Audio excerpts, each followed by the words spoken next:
Bonsoir et bienvenue à tous au théâtre Henri Fléchère de Sainte-Tulle. Tout d'abord, je voudrais excuser l'absence de monsieur le maire Rémi Charpy, qui aspire à des vacances bien méritées et que j'ai l'honneur et le plaisir de représenter ici ce soir à ce débat. Ensuite, je voudrais au nom de la mairie de Sainte-Tulle vous remercier surtout les organisateurs de cette soirée d'avoir choisi notre commune pour le déroulement de ce meeting-débat, auquel nous avons répondu favorablement sur la défense de la laïcité. En effet, notre commune, depuis très longtemps, de par ses orientations politiques, a toujours été une fervente défenseuse de ce principe qu'est la laïcité. Donc, pour terminer, avant de donner la parole aux différents intervenants qui vont animer ce débat, je voudrais citer cette phrase de Fabien Alaoui, secrétaire fédéral du Parti communiste français de la Fédération du Vaucluse, qui, lors d'un débat face à Jacques Bompard, le Vert d'Orange, a dit, et à mon avis, ça résume bien le sens originel donc, de ce qu'est la laïcité dans la société française d'aujourd'hui. Donc je la cite, « La laïcité doit être garante de l'égalité des droits, de l'acceptation des différences, du respect de la liberté de conscience et de culte, du refus de l'intégrisme. » Voilà, merci de votre attention. Et maintenant, place au débat.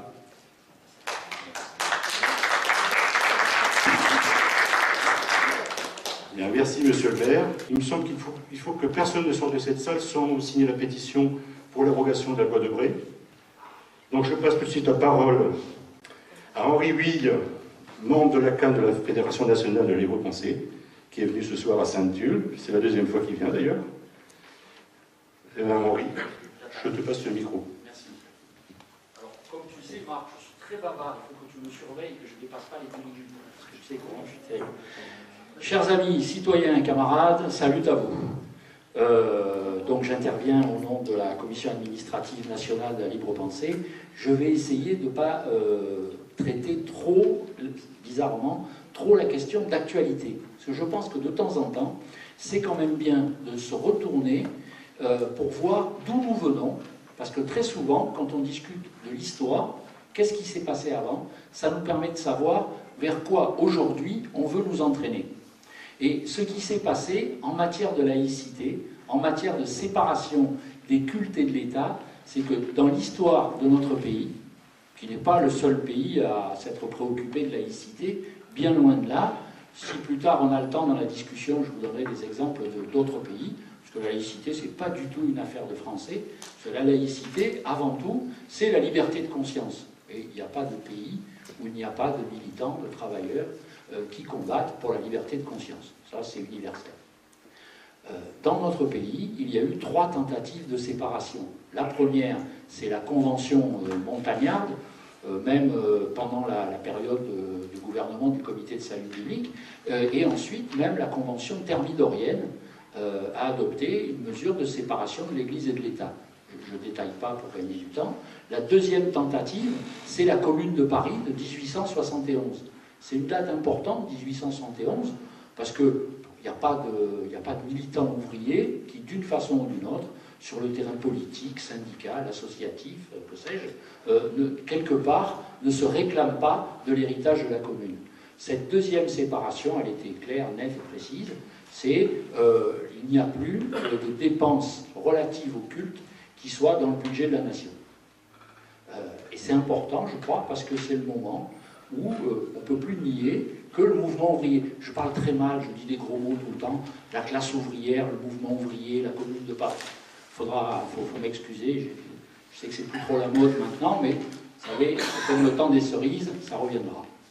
Et donc, c'est le mouvement ouvrier qui a repris l'héritage de la grande révolution française de 1789-95, bien sûr, la déclaration de 93, c'est le mouvement ouvrier qui reprend le flambeau que la classe bourgeoise a laissé tomber, parce que ça ne l'intéresse plus.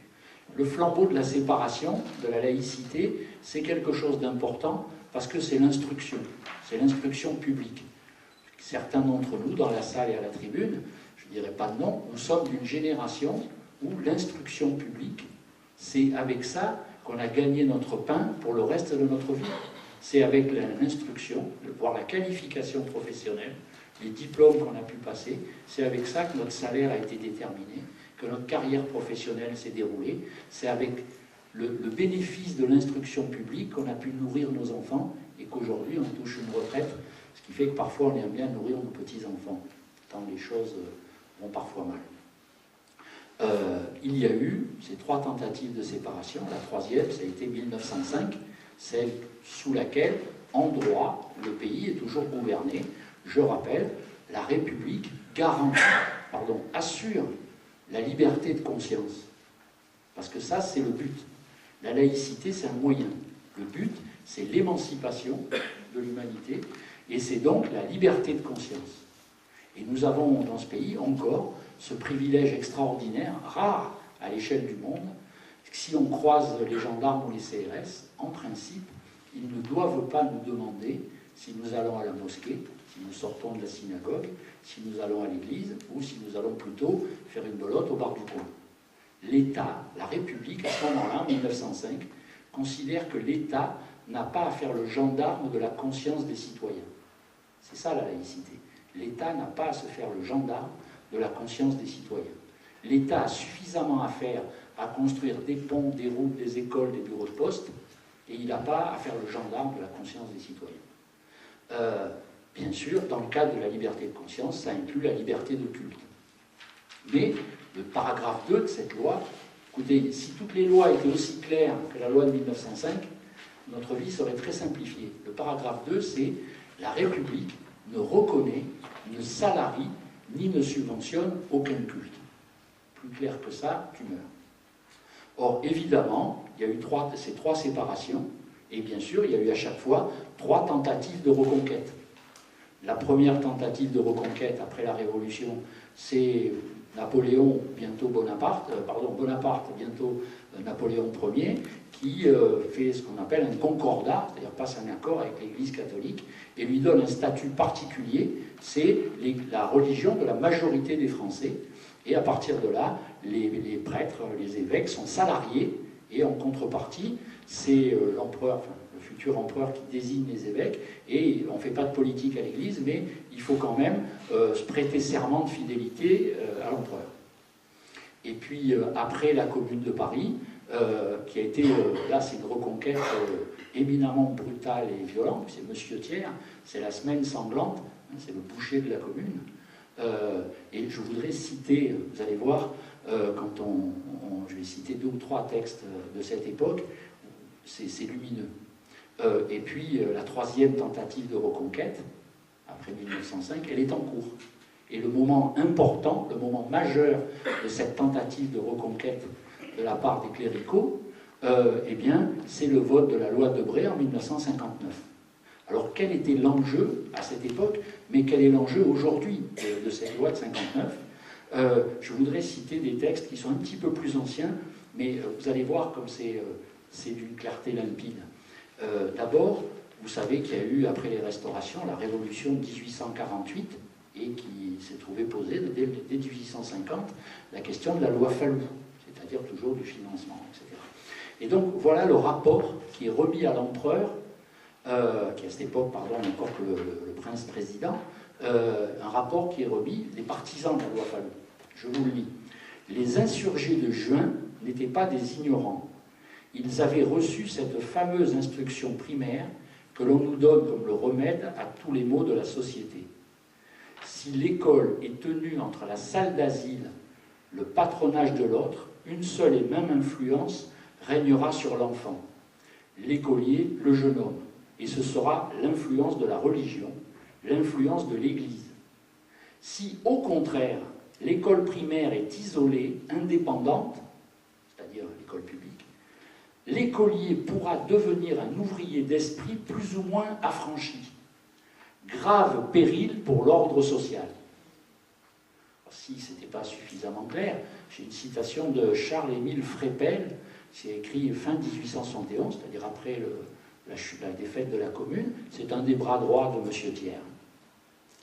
Les écoles chrétiennes seraient-elles odieuses au parti radical parce qu'au lieu d'y apprendre à chanter la Marseillaise et à coiffer le bonnet rouge, on y apprend la crainte de Dieu, le respect de l'autorité, l'amour de la discipline, l'esprit de dévouement et de sacrifice. toute chose qui ne porte ni de près ni de loin à faire des émeutes, à incendier les monuments et à fusiller les prêtres. Rien que ça. Et donc voilà, quelque part, l'enjeu est donné, et vous avez ce mouvement, qui n'est pas un mouvement de va-et-vient, qui est comme si c'était, vous savez, un balancier, c'est les lois de la physique. Ah non, c'est un combat politique, c'est un combat social pour la séparation, c'est-à-dire la liberté de conscience, et là on voit bien le fait que, est-ce que l'école doit donner les bases de l'instruction qui seront utiles aux futurs citoyens et aux futurs salariés, ou bien l'école est-elle un instrument de propagande de la classe dominante, ou éventuellement, ça c'est le cas, d'une religion particulière, d'un dogme religieux particulier. C'est ça l'enjeu. Est-ce qu'on est là pour apprendre, ou est-ce qu'on est là pour apprendre la résignation? C'est pas du tout pareil. Puisque pour apprendre, il faut déjà ne pas se résigner à l'ignorance. Apprendre la résignation, ça veut dire renoncer à apprendre. Et donc, vous avez la loi Goblet. Cette fois, c'est le camp républicain. La loi Goblet, elle est importante. Elle date de 1886. Elle a été abrogée par la loi Debré. Qu'on remporte la bataille que nous sommes en train d'engager, que la loi Debré soit abrogée, et la loi Goblet rentrera immédiatement en vigueur. Et voilà ce qu'elle dit. Les établissements d'enseignement primaire de tout ordre peuvent être publics, c'est-à-dire fondés et entretenus par l'État, les départements et les communes, ou bien des établissements privés, c'est-à-dire fondés et entretenus par des particuliers ou des associations. Mais écoutez, vous voyez que ces textes qui nous disent d'où l'on vient et qu'est-ce qui se passe et qu'est-ce qui détermine les conditions d'aujourd'hui, eh bien, on voit bien que c'est le combat que nous menons, c'est le combat pour les fonds publics, exclusivement à l'école publique, et que pour les écoles privées, c'est fonds privés. Et je voudrais continuer en disant, vous voyez, autre tentative, et laquelle, c'était 1941, Philippe Pétain publie un document qui s'appelle « Les principes de la communauté ». C'est un document qui devait remplacer, dans le cadre de l'État français, la Révolution nationale, ça devait remplacer la Déclaration des droits de l'homme et du citoyen. Article 11. L'État demande aux citoyens l'égalité des sacrifices. Je ne sais pas si ça évoque des choses pour vous. Il les assure en retour de l'égalité des chances. Mais l'égalité des chances, pas l'égalité des droits. Article 12. L'école est le prolongement de la famille. Elle doit faire comprendre à l'enfant les bienfaits de l'ordre humain qui l'encadre et le soutient. Elle doit le rendre sensible à la beauté, à la grandeur, à la continuité de la patrie. Elle doit lui enseigner le respect des croyances morales et religieuses, en particulier de celles que la France professe depuis les origines de son existence nationale. Donc vous voyez que constamment, sur les derniers siècles, c'est ce combat qui est mené entre d'un côté apprendre la résignation ou de l'autre côté l'instruction, apprendre sans qualificatif particulier. Et donc la loi de 1959, la loi Debré, elle est promulguée par un gouvernement, et le gouvernement de Gaulle-Debré, directement issu d'un coup d'État militaire, celui de 1958, et elle va se heurter à l'opposition résolue de l'ensemble du mouvement ouvrier démocratique. Je ne vais pas donner la liste des organisations, il n'en manque pas, elles y sont toutes. Et, entendons-nous bien, entendons ça, près de 11 millions de signatures, 350 000 présents au meeting qui prêtent le serment de Vincennes. Et la grande tragédie, c'est que ce serment, cette gigantesque mobilisation, lentement sont tombés aux oubliettes. Et chers amis, citoyens et camarades, je vous le dis aujourd'hui, vous pouvez être fiers de reprendre ce flambeau, parce que c'est le flambeau du progrès social, c'est le flambeau de la liberté de conscience. Et j'ai le plaisir de terminer en disant « à bas la calotte et vive la sociale ». Je vous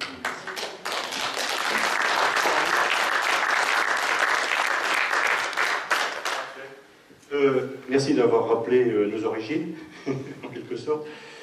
Je passe la parole donc à Claude Bonnet, qui est membre du bureau des DDEN.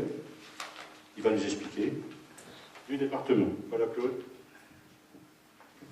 Voilà, ça risque d'être un peu redondant, mais en fait, moi j'ai une autre vision des choses.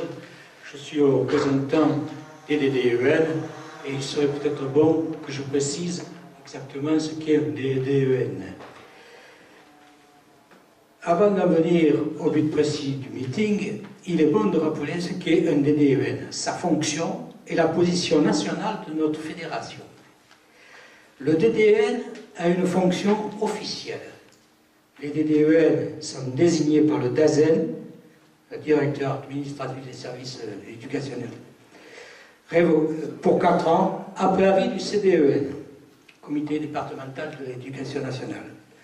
Leur mandat est renouvelable et toujours révocable. Chaque délégué exerce sa fonction à titre individuel dans l'école ou les écoles dont il a la charge. Et collectivement, dans le cadre de sa délégation, les écoles, je vous renvoie pour de plus amples renseignements au Code de l'éducation, section 5. Je préciserai simplement son lien avec le monde éducatif. Le DDEN facilite les relations de l'enseignant avec la municipalité et les partenaires du système éducatif. D'une manière générale, outre les fonctions de surveillance des bâtiments scolaires et de liaison entre l'école et la municipalité, les usagers et l'administration, le DDEN contribue à l'animation, voire à la création, s'il y a lieu, d'œuvres ou équipements complémentaires de l'école. Amicales laïques, centres aérés et centres de loisirs, colonies de vacances, caisses des écoles publiques. Il doit faire preuve de vigilance et défendre les intérêts de l'école publique en ayant pour but de travailler pour le mieux-être des enfants au sein d'une école plus accueillante et efficace. Voilà le préambule, mais alors pourquoi ma présence à la tribune de ce meeting, abrogation de la loi Debré? Les DDEN sont à l'origine de la création du CNAL, Comité national d'action laïque, qui regroupe, outre les DDEN, la Ligue de l'enseignement, la FCPE, l'UNSA Éducation et le SENSA, et sont donc partie prenante dans le combat laïque. Dans une période récente, les DDEN ont pris position dans le débat sur la réforme des rythmes scolaires, comme en témoigne le communiqué. La Fédération nationale des DDEN réaffirme son soutien à cette réforme issue de la concertation pour la refondation de l'école de la République, qui est faite dans l'intérêt des élèves et souligne l'urgence qu'il y a à l'organiser pour la mettre en place au plus tôt.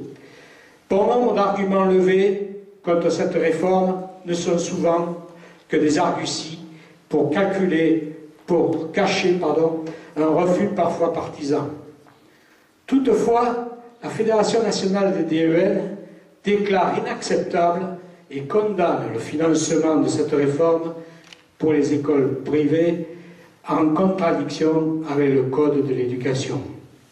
Financement du fonctionnement pour les classes d'obligation scolaire, ce qui exclut les classes maternelles. Hors activité périéducative qui constitue le secteur libre dans le contrat d'association. En conséquence, la Fédération nationale des DDEN demande au ministre d'appliquer le Code de l'éducation et de renoncer à financer la réforme dans les écoles privées. Demande au gouvernement de faire voter l'abrogation de la loi Carle. Les fonds ainsi récupérés pourraient être réutilisés pour aider les communes à implanter la réforme dans les seules écoles publiques. Les DDEN, toujours avec le CNAL, ont participé à la campagne visant à réduire les financements publics aux écoles privées en publiant une fiche action dont voici à peu près le contenu. Je ne vais pas rappeler la loi Goblet, puisque notre camarade l'a fait. Il faut avant tout rappeler et s'appuyer sur le principe d'interdiction de financement public édicté par la loi du 30 octobre 1986, dite loi Goblet. Elle établit dans son article 2, il nous l'a lu, dans le cadre législatif actuel, il est possible de diminuer de plusieurs centaines de millions d'euros les dépenses d'argent public qui alimentent les écoles privées. Nous vous proposons une fiche action pour aider à agir concrètement. Maires, présidents des exécutifs départementaux ou régionaux, militants laïcs des territoires concernés, vous êtes tous concernés. Les lois Fallot et Debré ne viennent qu'en dérogation du principe de la loi Goblet. Alors, ce mode d'emploi en 4 points, c'est de ne pas payer le facultatif, hors contrat et préélémentaire, on ne le paye pas. Les élèves fréquentant les écoles privées hors contrat et les élèves de préélémentaire des écoles hors contrat n'obligent les collectivités territoriales à aucun financement. Deuxième point, l'investissement à objectif zéro. Les dépenses d'investissement, on ne le paye pas. Les subventions publiques pour les dépenses d'investissement sont interdites. Seule la loi Fallot autorise la possibilité de financer avec de l'argent public jusqu'à 10% des projets d'investissement d'un établissement privé du second degré. Cette possibilité est trop souvent devenue une dépense automatique pour de nombreux conseils régionaux ou généraux. Troisième point, organisme fédérateur, subvention interdite. Seul un établissement privé passe contrat avec l'État. La loi du 31, numéro 59-1557 du 31 décembre 1959, dite loi Debré, régissant les rapports entre l'État et les établissements d'enseignement privé, est très claire à ce sujet. Les organismes fédérateurs, notamment les IDOGEC et les Eurogec, Union départementale ou régionale des organismes de gestion des établissements catholiques, de ces entités indépendantes que sont les établissements privés, n'ont donc pas à être financés, et ce, d'aucune façon. Quatrième point, les écoles élémentaires sous contrat ne pas payer pour le temps scolaire. Enfin, je vais passer là-dessus, c'est un peu long. Je vais continuer simplement en disant de revenir un petit peu comment l'État organise le communautarisme. Alors là, je vais faire référence à une discussion qui a eu lieu lors de la discussion de la loi Debré. Son auteur et rapporteur et par ailleurs Premier ministre de l'époque, M.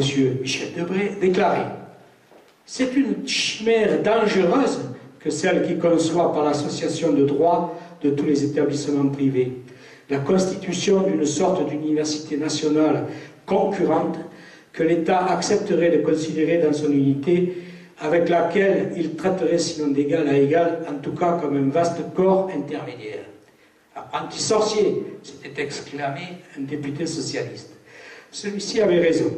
Le Conseil constitutionnel, présidé par Michel Debré, fils, a entériné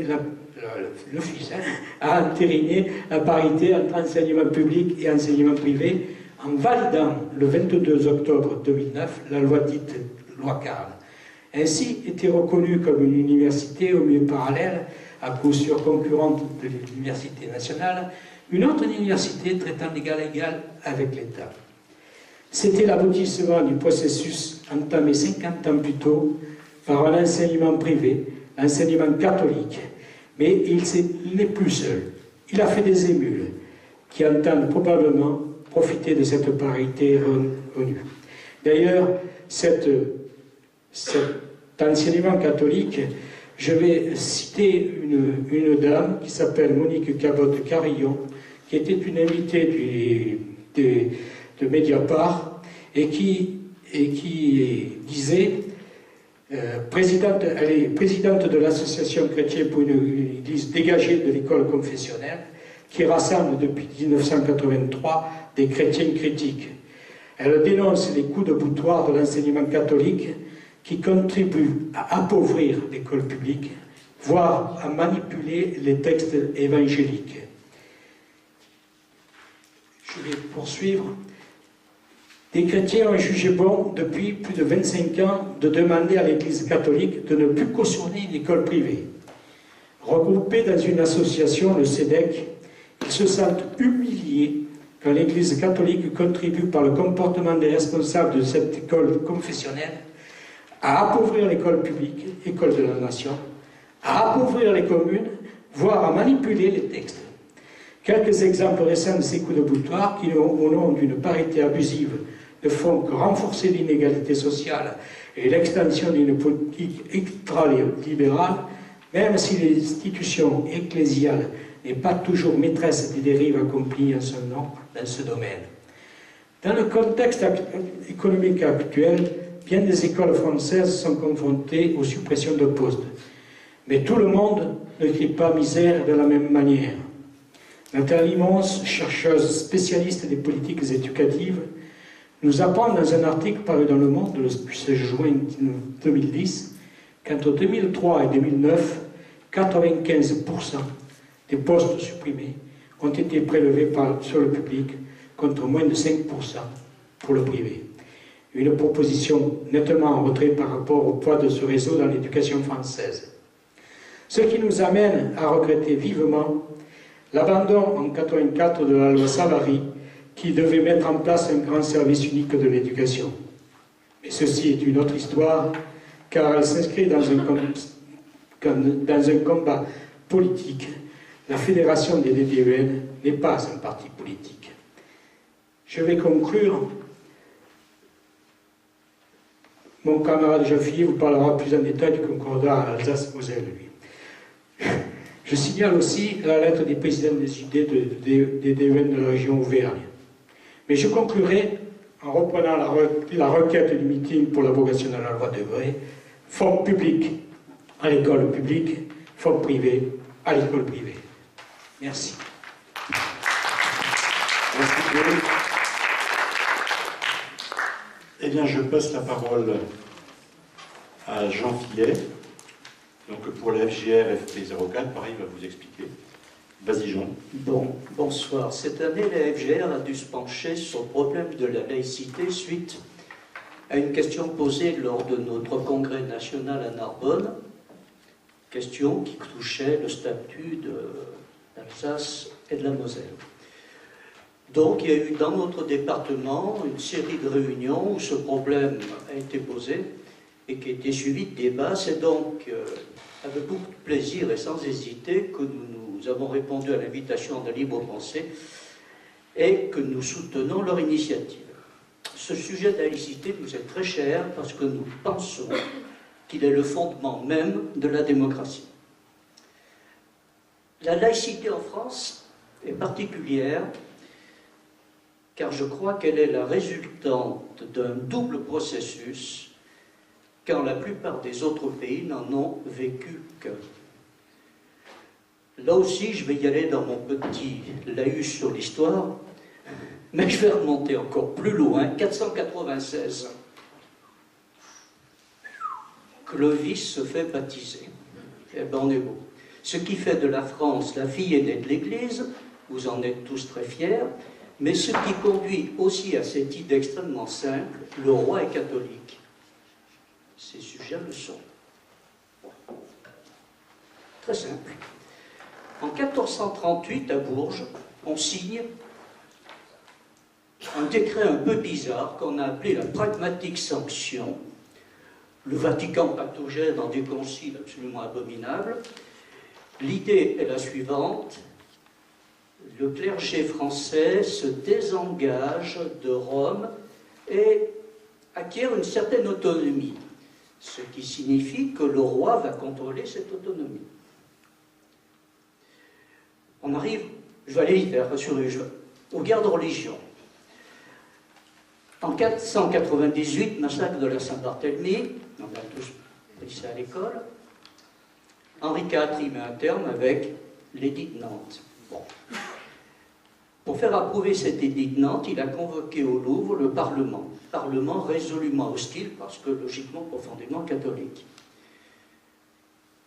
Et là, Henri IV déclare: je suis le roi, et parce que je suis le roi, je veux être obéi.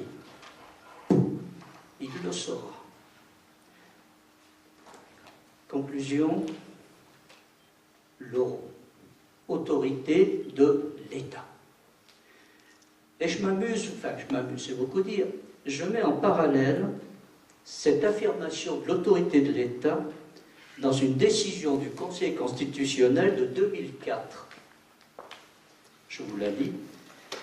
La France est une république laïque et il est interdit à quiconque de se prévaloir de ses croyances religieuses pour s'affranchir des règles communes régissant les relations entre collectivités publiques et particuliers. Cette même détermination d'affirmer l'autorité de l'État sur le religieux. Le second processus, qui lui est propre à la France, c'est évidemment notre Révolution française, le siècle des Lumières, la Déclaration des droits de l'homme et du citoyen. Enfin, je ne vais pas développer ça devant vous, je ne vais pas vous offenser. J'insisterai quand même sur cette idée particulièrement neuve à l'époque, c'est effectivement quelque chose qui nous est cher, c'est l'affirmation de la liberté de conscience, qui à l'époque était loin avant de l'être. 1071, la Commune de Paris a été rappelée, Louise Michel et Édouard Vaillant proclament la séparation de l'État et des églises, et des cultes. Vous savez ce qu'il advient, 20 000 communards vont être assassinés. Enfin, notre Troisième République et notre loi de 1905.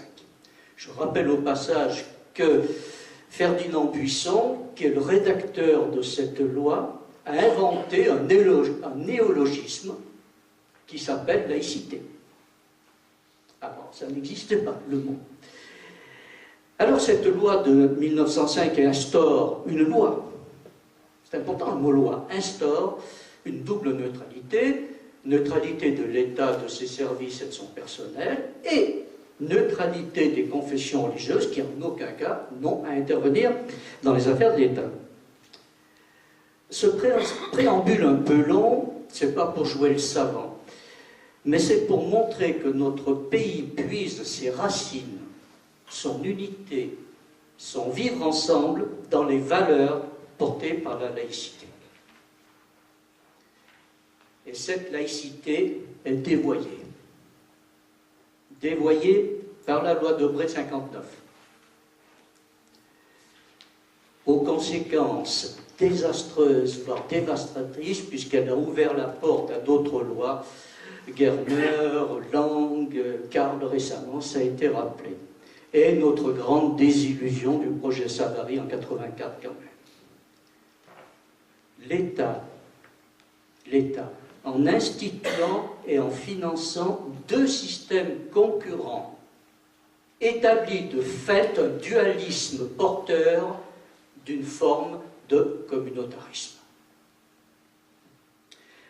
Et la laïcité dévoyée par trois départements, les deux alsaciens et le Moselle.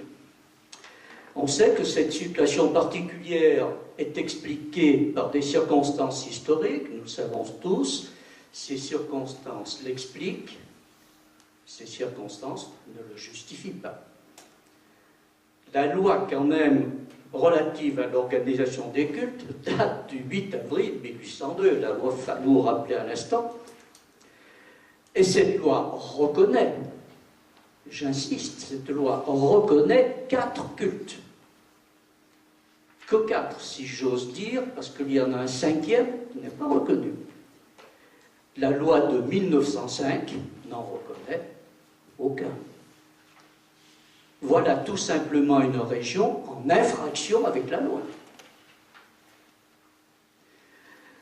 Pour mémoire ou pour info, je rappelle quand même qu'en 2011, les crédits inscrits dans la loi de finances s'élevaient à 54 586 489 € pour le financement des ministres du culte. C'est pas tout à fait rien. Or, la France est une république indivisible, laïque, démocratique et sociale. Constitution. Les mots ont un sens. Il signifie que la République française accueille volontiers la diversité, tout en proposant l'adhésion à des valeurs communes qui s'appellent liberté, fraternité et laïcité. C'est le creuset républicain. Le droit à la différence a ses limites et ne saurait en aucun cas justifier la différence des droits. La laïcité, ce n'est pas une religion, ce n'est pas une religion parmi les religions, en aucune façon, mais c'est une valeur protectrice des religions qui protège les croyants comme les non-croyants pour permettre un vivre ensemble le plus harmonieux possible. Les gens croient volontiers, surtout nos adversaires, que la laïcité c'est une opinion. Pas du tout, c'est pas une opinion. C'est la liberté d'en avoir une. Pour Jaurès, selon sa formule célèbre, seul le néant est neutre. Et il avait précisé, lors de cette loi de 1905, je le cite, « Nous vous avons promis la neutralité religieuse. Nous n'avons pas promis la neutralité philosophique, pas plus que la neutralité politique. » La Fédération générale des fonctionnaires de la fonction publique n'entend pas rester neutre et s'engage dans ce combat aux côtés de tous ceux qui voudront bien être avec nous. Je vous remercie. Merci beaucoup, Jean. Bon, je passe la parole donc à Thierry Cuisson pour la FSU 04. Vas-y Thierry. Merci, bonsoir à tous. Je vais pas revenir sur tout ce qui a été dit et qui est chaque fois intéressant. Simplement, quand je pense à Henri IV, il a aussi dit Paris vaut bien une messe et il s'est converti en se soumettant à la religion catholique. C'est pas anodin parce qu'à mon avis, ces histoires-là, c'est quand même chaque fois une question de pouvoir. Qui a le pouvoir, qui a la légitimité, et moi je crois que la laïcité, elle se place précisément dans cette question-là. Cette notion, à mon sens, est apparue en France à la Révolution parce qu'il fallait faire barrage à un système politique redoutable qui était la monarchie, qui était quand même là depuis plus de 1000 ans. Hein, et son ciment, c'était le pouvoir de droit divin. Et donc il fallait évidemment s'opposer à toute idée de religion dans la vie publique. Et je crois que c'est là surtout qu'elle a pris son sens. Bon, après on peut en parler plus longuement, mais vous le faites beaucoup mieux que moi, et à mon avis, c'est à l'idée de religion en tant que support d'un système de valeurs et d'un système politique qu'on s'est opposé à ce moment-là. Et je crois que c'est important de le garder toujours en mémoire. C'est une question de lutte pour le pouvoir, à mon sens. Et on est encore empêtré dans cette histoire-là, avec beaucoup d'historiens et d'économistes parlent de mouvements de balancier dans l'histoire. On est, j'ai le sentiment, pas du bon côté du mouvement en ce moment, effectivement.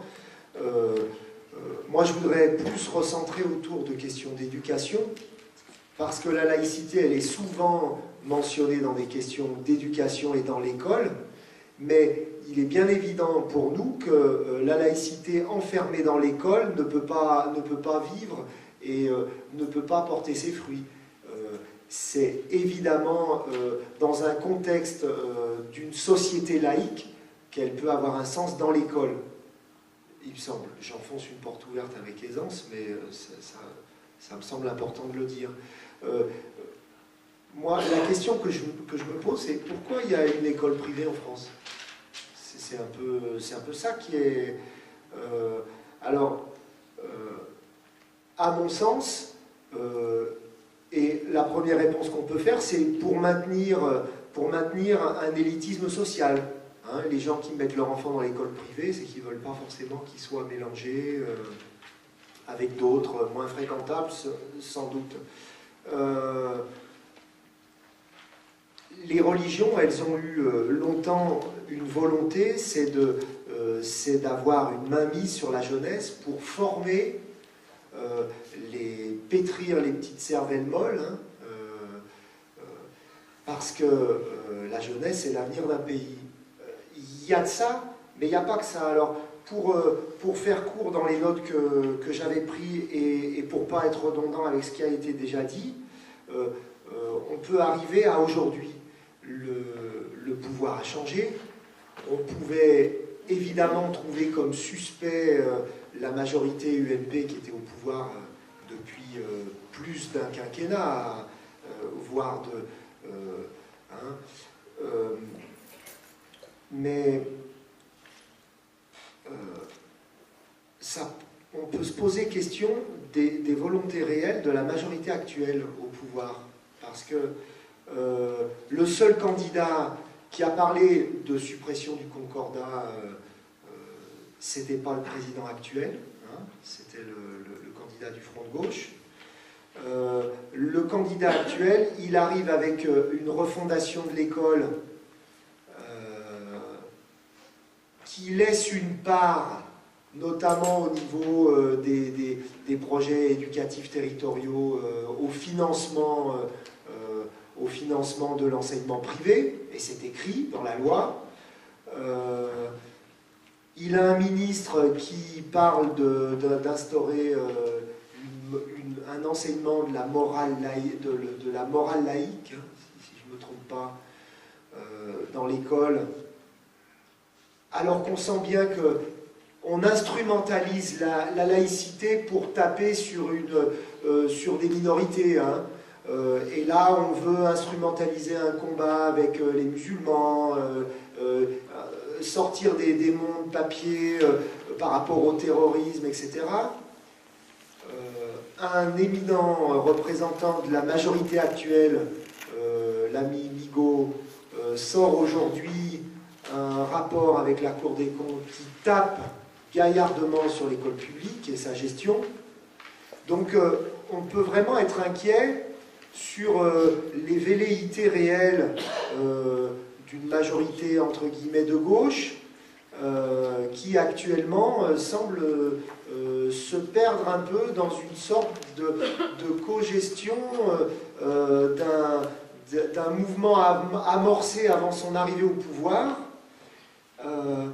Nous, la FSU, on est la première fédération syndicale dans l'éducation nationale. On se bat au quotidien et pied à pied, notamment dans la mise en place de cette réforme, par rapport à tout ce qui peut toucher les questions d'éducation. Et on est un petit peu étonné de voir le tour que prennent les choses. Jusque-là, les avancées sociales, elles n'ont jamais été concédées par le patronat, par les conservateurs, avec facilité. Elles ont toujours été arrachées de haute lutte, ou bien forcées dans la loi par des gouvernements de gauche.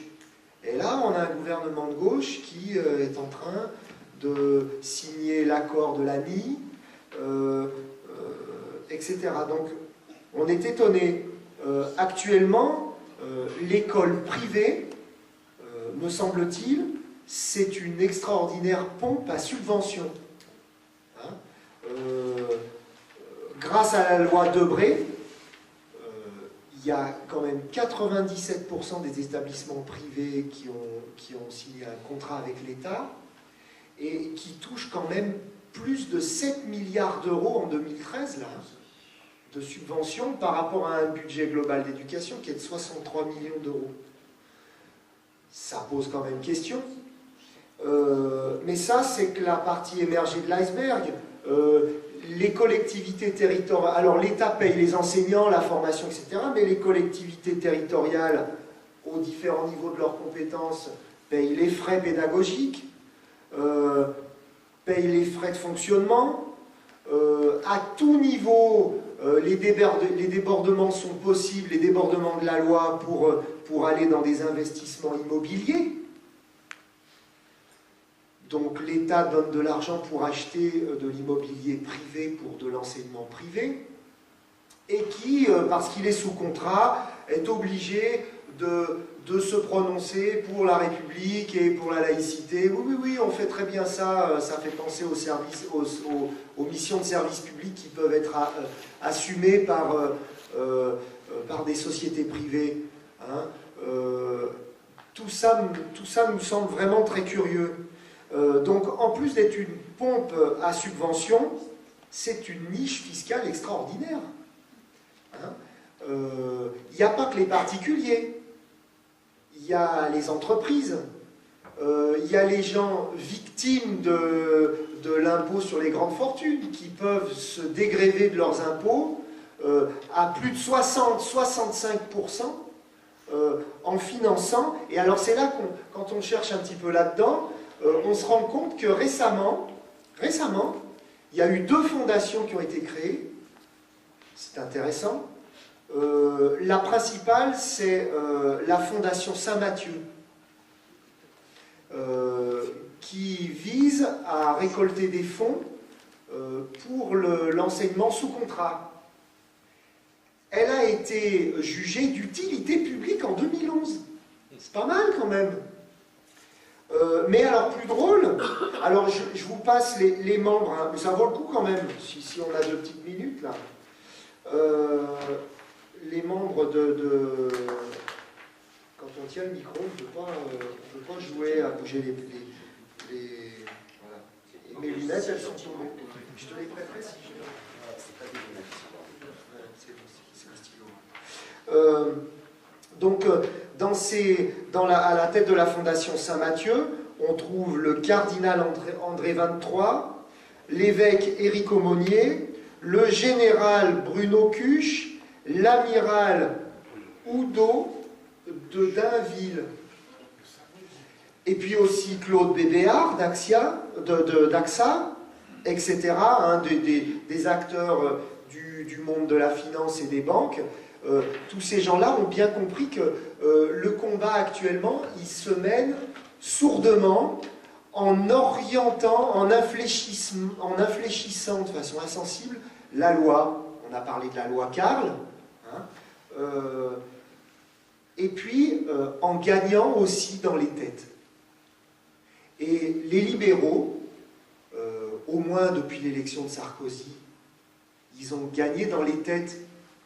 Et on s'en rend compte quand on voit les propos du ministre actuel. Hein, vous savez que donc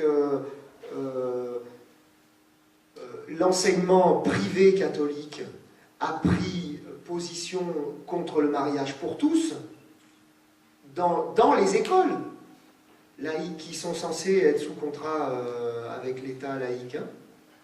Et donc, eux, ils peuvent dire qu'ils se réfèrent à l'éducation affective, relationnelle, sexuelle, à une vision chrétienne de l'anthropologie. Et le ministre, lui, il ne comprend pas vraiment parce qu'il répond, ça c'est un évêque hein, qui écrivait ça, et le ministre, il répond, s'agissant de l'enseignement privé, l'objectif d'un apprentissage commun à tous les enfants ne peut être considéré comme portant atteinte à l'école publique, mais comme concourant à la réussite de tous dans le cadre des valeurs partagées. Il se fout un peu le doigt dans l'œil, non? Vous ne croyez pas?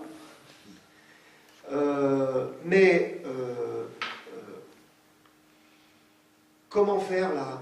Parce que moi je constate quand même que, et c'est bien qu'on soit là, mais hélas on n'est pas nombreux.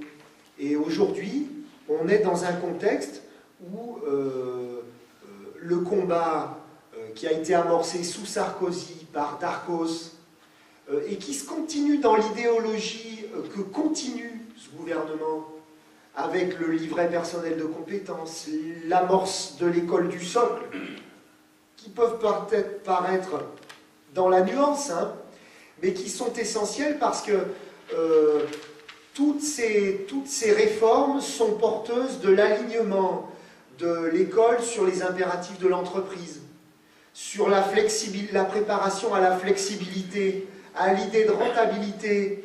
Comment est-ce qu'on va... Ils sont en train de se demander comment est-ce qu'on va faire rentrer dans l'enseignement, dans l'école publique actuelle, une acclimatation à l'idée de l'entreprise. Vous avez entendu parler de ça récemment, là.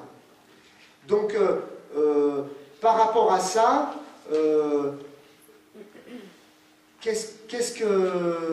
comment il faut qu'on se groupe, comment il faut qu'on agisse, parce qu'il y a urgence.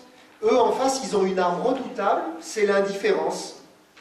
Ils agissent en sous-main, c'est le bon ton, hein, ils sont entre gens très comme il faut, et puis ils ont le lait qui dit, ben nous on a la massue des télévisions et des grands médias, et nous on endort les gens et on les prépare aux espaces de publicité. Et c'est la société qui prépare pour demain, pour la jeunesse de demain, en commençant par l'anesthésier complètement pour la préparer à la consommation, puis à être flexible dans un monde du travail qui se dégrade complètement. Et il ne faut surtout pas qu'ils se réveillent, hein, pendant que l'élite de la société se forme dans des bonnes écoles privées, avec des bons idéaux. Et ça nous inquiète. On est évidemment contre toute idée de financement public pour l'école privée, sous quelque forme qu'elle soit. Et on est à vos côtés et on est là pour militer, pour lutter contre tout ça. Voilà. Merci Thierry. Je passe tout de suite la parole. Alain Barre, donc, de l'UDCGT, donc, étant absent, presque je pense, j'ai proposé donc, que notre camarade Sylvain Miralles, qui est de l'union locale CGT de Sainte-Tulle, eh bien, prenne la parole et puis... Voilà, vas-y Sylvain. Merci Marc. Tout d'abord, moi c'est Sylvain Miralles, je suis à l'union locale CGT de Sainte-Tulle, donc je suis le régional de l'étape comme on dit. Je tiens au nom des membres du bureau de notre union locale à vous souhaiter la bienvenue chez nous, dans notre beau et grand village. Je tiens à excuser Alain Barre qui est une réunion de CCM, donc Comité National à Paris. Je tiens aussi à remercier la Fédération Nationale de l'Hypo-Pensée, que j'ai rencontrée il y a maintenant 2 mois. Je ne connaissais pas du tout, hein. Donc c'est super enrichissant d'être à vos côtés. Moi je travaille à l'EDF, donc c'est tout à fait notre secteur. Marc m'a un peu expliqué leur maxime qui nous va très bien, nous à la CGT, hein, le fonds public pour l'école publique et les fonds privés à l'école privée. Hein. On ne peut qu'être d'accord avec tout ça, surtout quand on sait ce qu'ils font avec les fonds hein, d'accord. Moi je connaissais la laïcité, hein, comme tout le monde, hein, à l'école, tout ça. Et puis dernièrement, la laïcité, on l'avait associée avec l'islam, hein, comme disait précédemment mon camarade. L'abrogation de la loi Debré, pour nous, c'est une évidence. Il faut savoir que la loi Debré, c'est une concurrence entre le privé et le public. Que derrière, il y a du personnel. Et enfin, c'est pour nous un étouffement de l'enseignement laïque. Et donc, on peut l'accepter. Voilà. Je ne vais pas faire plus long. Hein. Je pense que le but de ce meeting aussi, c'est que tout le monde prenne un peu la parole. Donc, je vous remercie et puis je vous dis à tout à l'heure. Merci. Merci Sylvain. Eh bien, je passe la parole donc, à Gisèle Adou. Donc Gisèle pour l'Union départementale Force ouvrière. Vas-y Gisèle. Bonjour chers amis, chers camarades. Il y a moins d'1 an se déroulait ici à Sainte-Tulle le Congrès national de la libre pensée. Force ouvrière y était présente. Il est dans l'ordre des choses que nous soyons présents encore aujourd'hui. Nous sommes à Force ouvrière indéfectiblement attachés à la République, une, indivisible et laïque. Nous sommes attachés au service public. C'est d'ailleurs la raison de notre opposition à la révision générale des politiques publiques, RGPP, rebaptisée Modernisation de l'action publique, MAP, en 2012. 6 ans de cette politique ayant déjà entraîné la fermeture de maternités, de commissariats, de gendarmerie, de services hospitaliers, de tribunaux, de bureaux de poste, de classes d'école, et j'en passe encore. Pour 5 milliards d'euros d'économies supplémentaires pour 2014, s'ajoutent les 4,5 milliards d'euros de dotation aux collectivités territoriales, supprimées d'ici à 2015. Force ouvrière réaffirme que les services publics doivent plus que jamais être renforcés pour combattre la pauvreté et les inégalités grandissantes et répondre aux besoins sociaux. Ils sont à travers l'action publique et les investissements qui permettent source de croissance au même titre que l'augmentation des salaires pour relancer la consommation. Mettre la République en tête des priorités. Alors que les orientations du projet d'acte 3 de décentralisation, présenté au Conseil des ministres du 10 avril, programment notamment la disparition des départements, Force ouvrière dénonce cette République des territoires, selon une décentralisation à la carte qui va conduire à une explosion des inégalités, à une balkanisation de l'action publique et à une différenciation du droit et de la déclinaison des lois et des politiques publiques nationales d'une région à l'autre. Nous devons tous nous opposer à ce projet de décentralisation qui remet en cause l'indivisibilité, la cohérence, la lisibilité, l'unicité et du coup l'égalité républicaine, c'est-à-dire l'égalité de droit. C'est le mouvement ouvrier et républicain qui a arraché la liberté de la presse, construit l'école publique laïque, permis la liberté syndicale et d'association, et qui a triomphé dans la proclamation effective de la liberté absolue de conscience, concrétisée par la grande loi de séparation des Églises et de l'État du 9 décembre 1905. Nous sommes réunis aujourd'hui, ici, venus de tout le département, à l'appel de la libre pensée, pour défendre l'absolue liberté de conscience, incarnée par cette loi de 1905. Cette loi précisait législativement que la République ne reconnaît, ne salarie, ne subventionne aucun culte. Contre ce principe républicain laïque, la Ve République a décidé de faire voter la loi Debré du 31 décembre 1959. Depuis, des milliards et des milliards chaque année sont volés à l'école de la République laïque pour le plus grand profit de l'enseignement privé confessionnel et patronal. Cette violation de l'histoire démocratique, laïque et sociale de notre pays, il faut la dénoncer sans trêve, ni répit, toujours avec plus de force et de vigueur.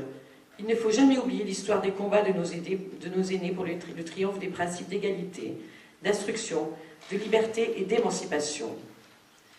Fernand Pelloutier disait au Monde la création des bourses du travail, ce qui manque aux ouvriers, c'est la science de leur malheur. Vous êtes, nous sommes dans cette tradition d'éducation populaire. En exigeant que les fonds publics n'aillent qu'à la seule école publique, nous établissons des cahiers de revendications républicaines et ouvrières. Il faut défendre la loi de 1905.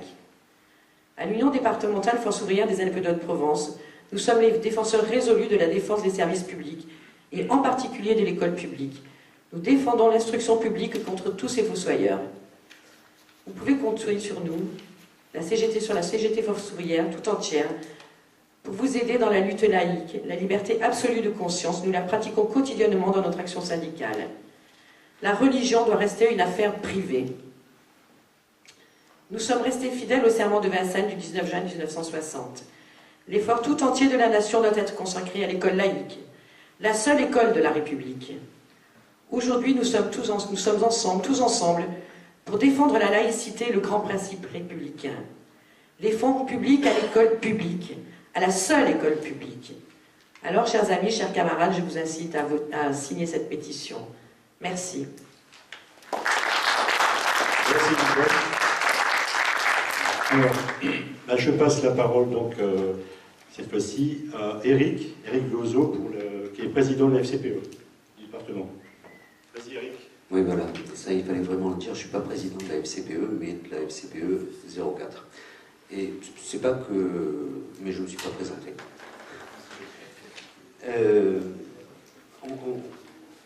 Donc, je m'excuse auprès de mon commissaire politique qui me regarde là, mais on avait préparé un petit laïus, mais plutôt que de vous parler de ça, d'autant plus qu'on en a beaucoup parlé autour de cette table, j'aimerais vous faire juste un petit peu réfléchir, notamment pour la FCPE.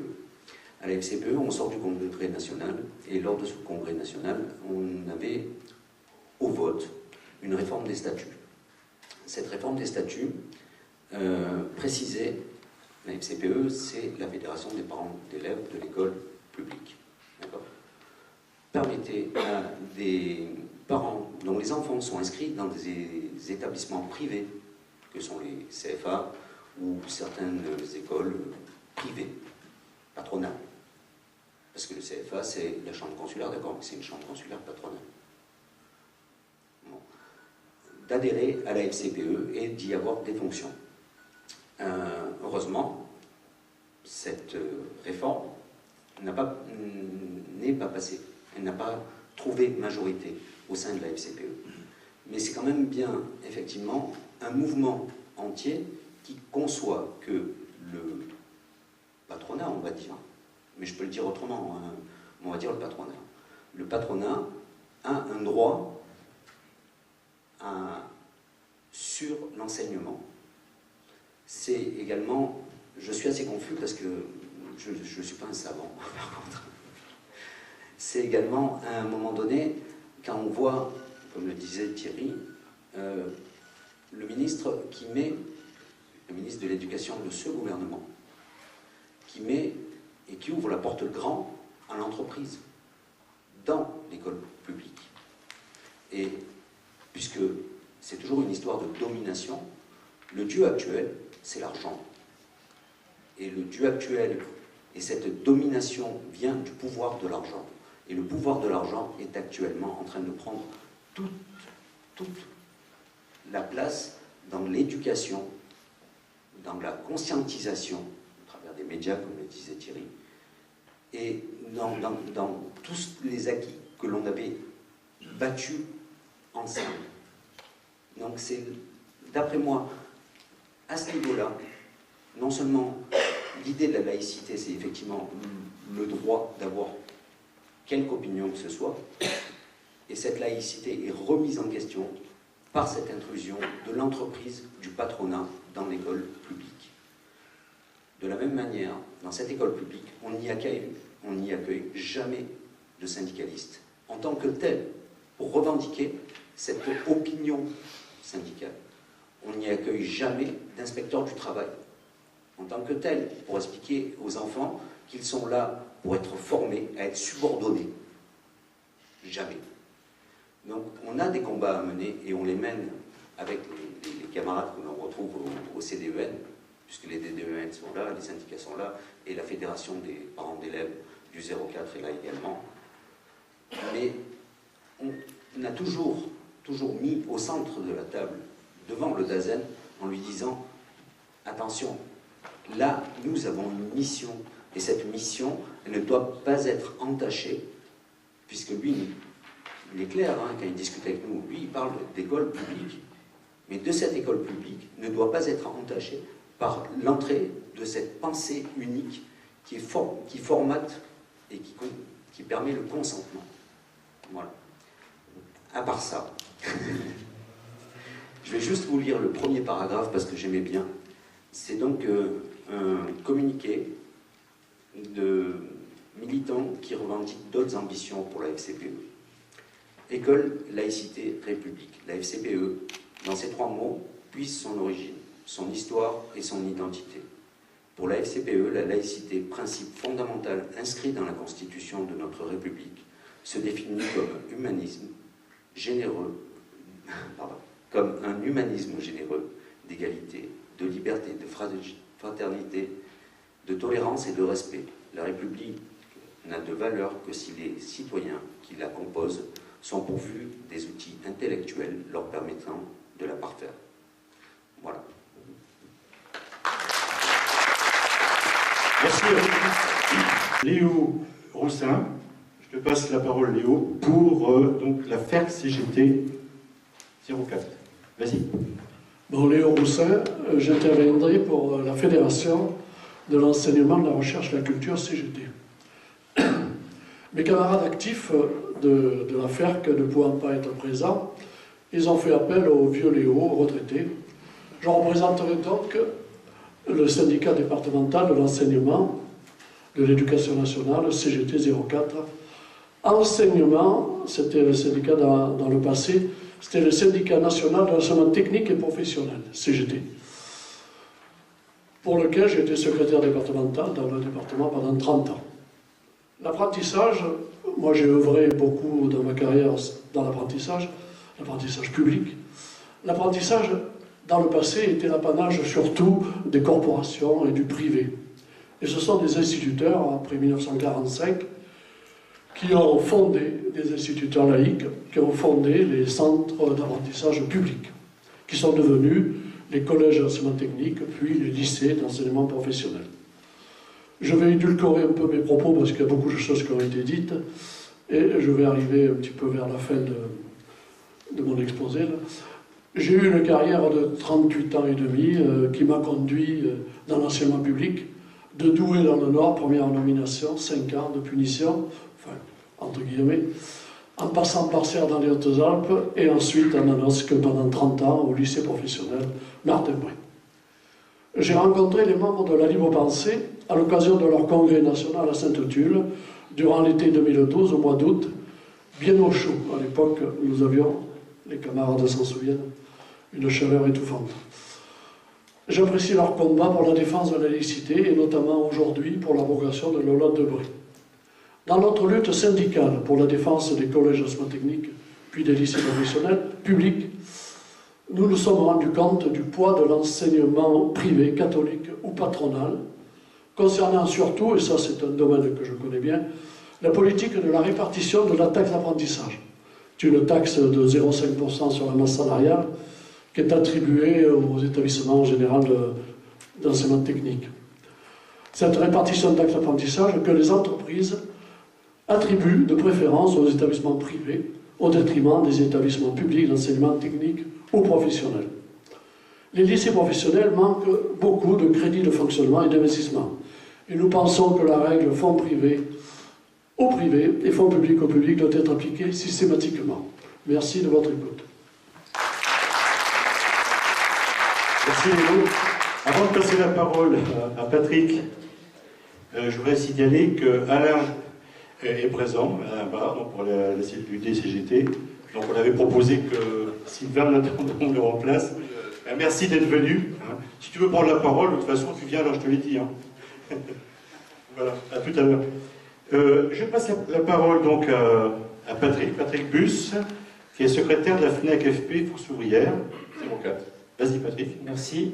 Donc, je vous apporte le salut chaleureux de la section départementale donc, de la Fédération nationale de l'enseignement, de la culture et de la formation professionnelle de Force Ouvrière.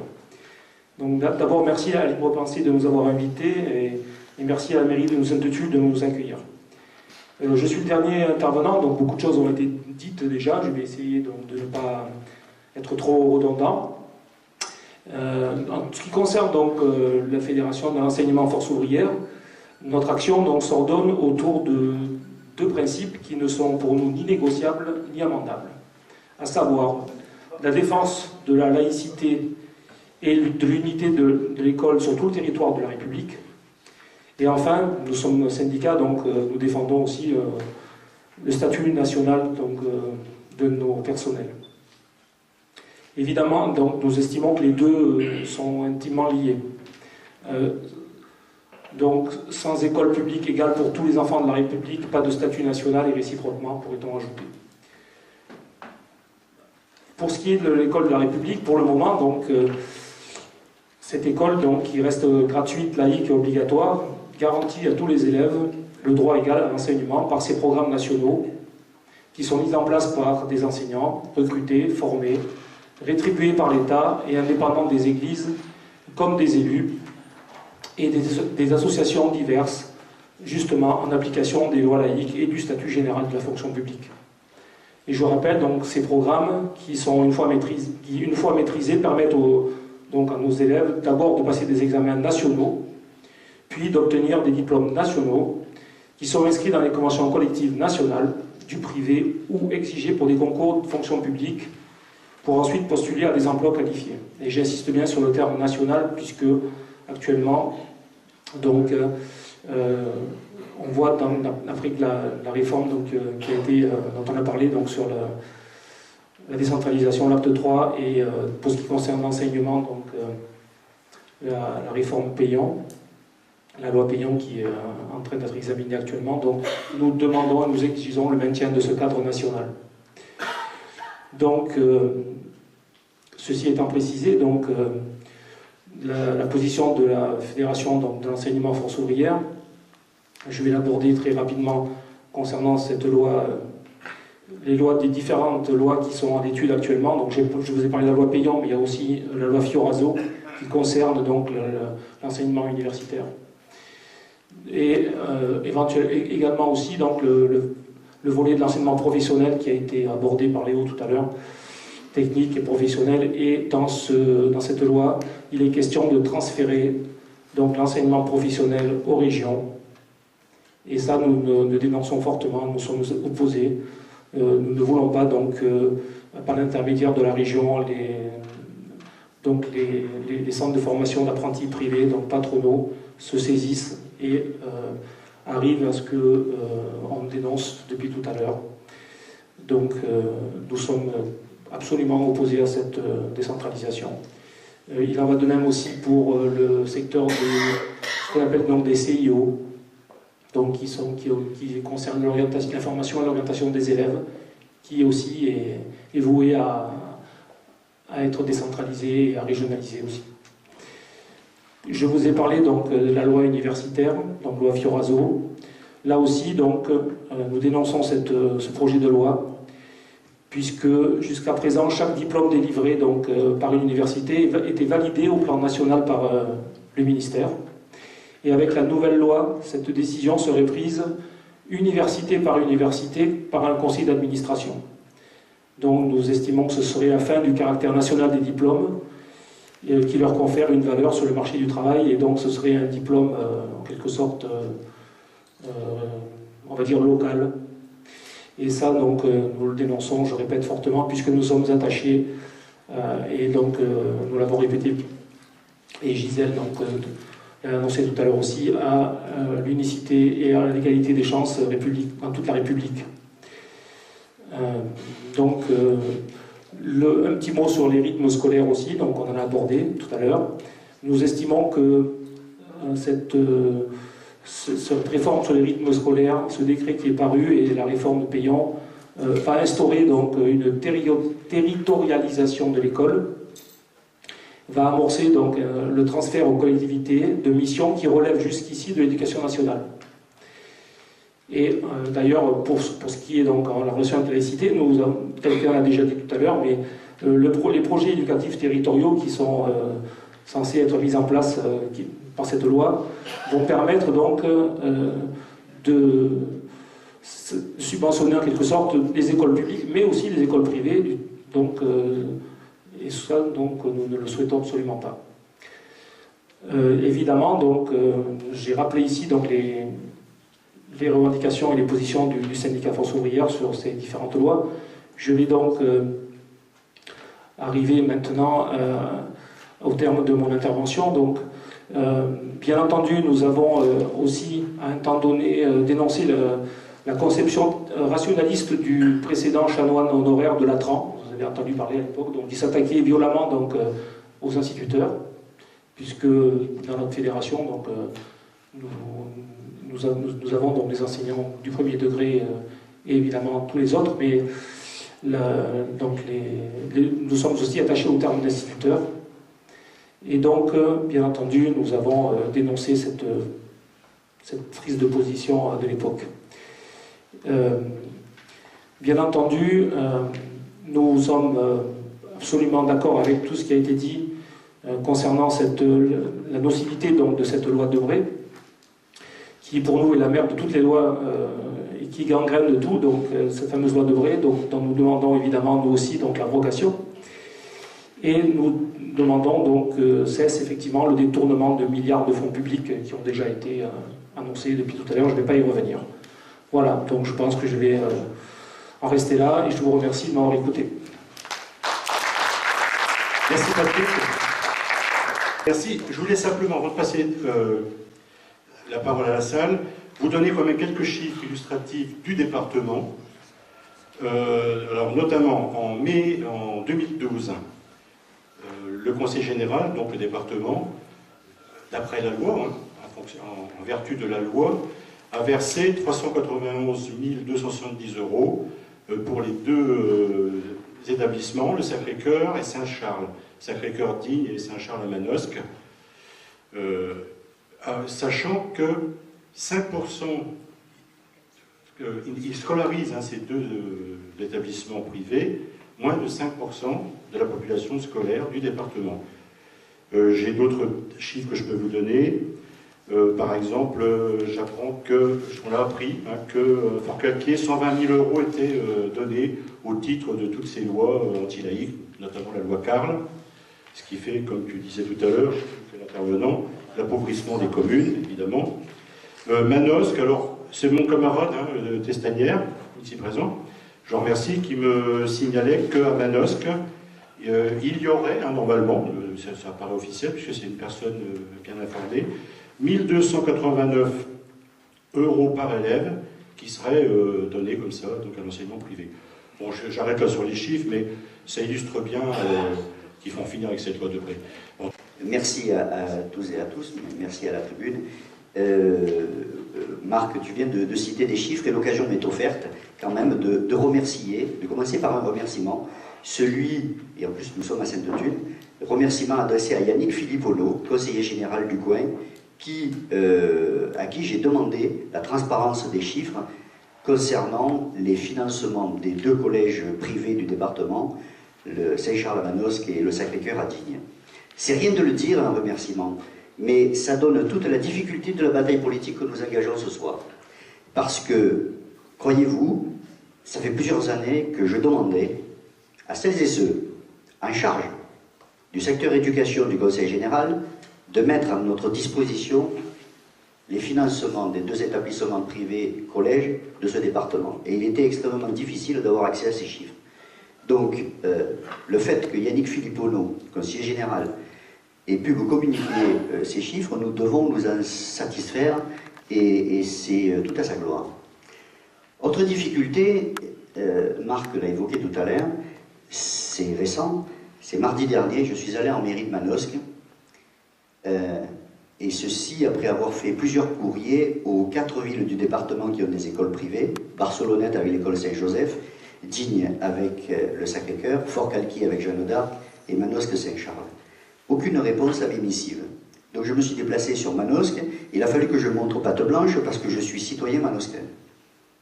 Ce qui signifie qu'au niveau de la transparence, vous savez, transparence, c'est un truc qu'on en a beaucoup parlé avec l'affaire Cahuzac, mais c'est pas encore dans tous les esprits, en tous les cas pas encore dans tous les services et pas encore dans tous les élus. Eh bien, c'était extrêmement difficile d'avoir accès au montant qui était attribué. Et j'ai eu un nombre oral. Voilà pourquoi je l'utilise avec beaucoup de précaution, et je vous demande donc de ne pas le publier tel quel. La personne, il y a 2 personnes qui me l'ont fourni, c'est les services éducation et les services finances, et on m'a donné un global. C'est une subvention à titre spécial, 1 289 € par élève. Il faut multiplier par le nombre d'élèves maternels et primaires de l'école Saint-Charles, effectifs qui ne m'ont pas été communiqués, mais vous n'en serez pas surpris. Tout à l'heure, des questions ont été posées, des affirmations données. Oui, fonds publics à l'école publique et fonds privés à l'école privée.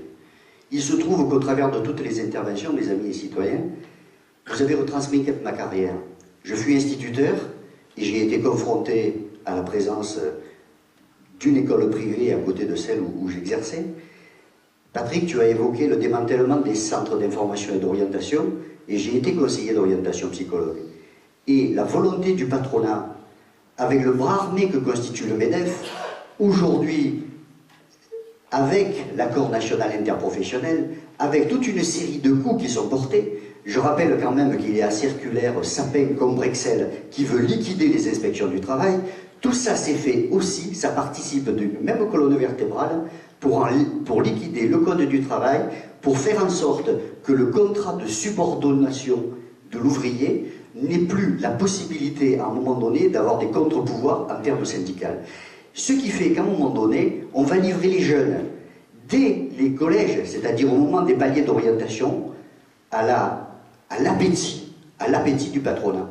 Et puis, vous avez évoqué, c'est Léo qui le fit, la taxe d'apprentissage. Il se trouve que j'ai été proviseur d'un lycée professionnel, et dans ce pays, si les taxes d'apprentissage ne sont pas versées au lycée professionnel, ils peuvent fermer la porte. Parce que c'est le moyen, aujourd'hui, alors que les salaires, bien entendu, continuent à être versés par l'État, les salaires des professeurs, du personnel, c'est grâce à la taxe d'apprentissage que les lycées professionnels. Donc on voit bien qu'il y a une seule et même ligne de conduite. Et on peut le regretter, Thierry. On peut regretter que ce soit ce gouvernement qui le fasse. Autant nous étions, je dirais, mitridatisés, préparés à recevoir les coups d'un pouvoir réactionnaire, quel qu'il puisse avoir, autant un gouvernement qui se prétend de l'autre côté, de la gauche, on ne s'attendait pas à de tels coups. Donc, oui, la bataille pour les fonds publics à la seule école publique, nous sommes peut-être pas très nombreux ce soir, mais nous sommes les premiers, et on va la mener, on va s'appuyer. Et en même temps, je crois que ça répondait à des questions qui ont été formulées tout à l'heure. Je vous remercie pour votre écoute. Merci. Est-ce que quelqu'un de... Germain? On va faire passer. Je vais essayer de me passer du micro. Oui, on connaît ta voix de stentor. Vas-y, Germain. Allez, c'est bon. Alors, à ceux qui prétendent que la laïcité est une valeur dépassée, qu'elle est donc inutile, voire nuisible, nous pouvons leur faire remarquer ce qui se passe dans les pays où elle n'existe pas.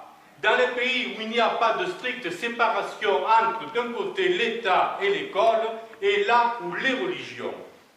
Car à partir du moment où une religion devient une force publique et politique, eh bien elle opprime tous ceux qui ne pensent pas comme ils devraient penser, c'est-à-dire comme elle. Si nous voulons que la France devienne un nouveau Liban, nous n'avons qu'à étendre le concordat à tout l'Hexagone, nous n'avons qu'à financer toujours et encore et toujours plus l'enseignement donc catholique, et bien nous verrons effectivement ce que ça donne. Évidemment, de nombreuses personnes en rêvent, à l'extrême droite notamment. Seulement, je ne pense pas que ce jour-là arrive, le jour où il n'y aura plus de laïcité en France. Car la dizaine d'organisations présentes dans cette salle et les millions de Français qui pensent comme nous sauront se lever, s'il le fallait, pour effectivement dire aux cléricaux, dire aux réactionnaires, vous êtes allés trop loin, vous allez maintenant retourner dans votre sphère privée et nous allons vivre heureux ensemble, en parfaite harmonie, grâce à la laïcité. Bravo.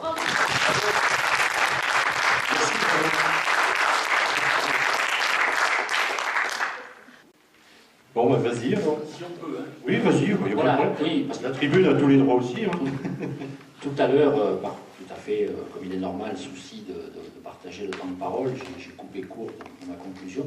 Je voulais rappeler, hein, j'ai donné un certain nombre de citations de personnages sympathiques, gobelets ou antipathiques, Frépel et M. Thiers et quelques autres.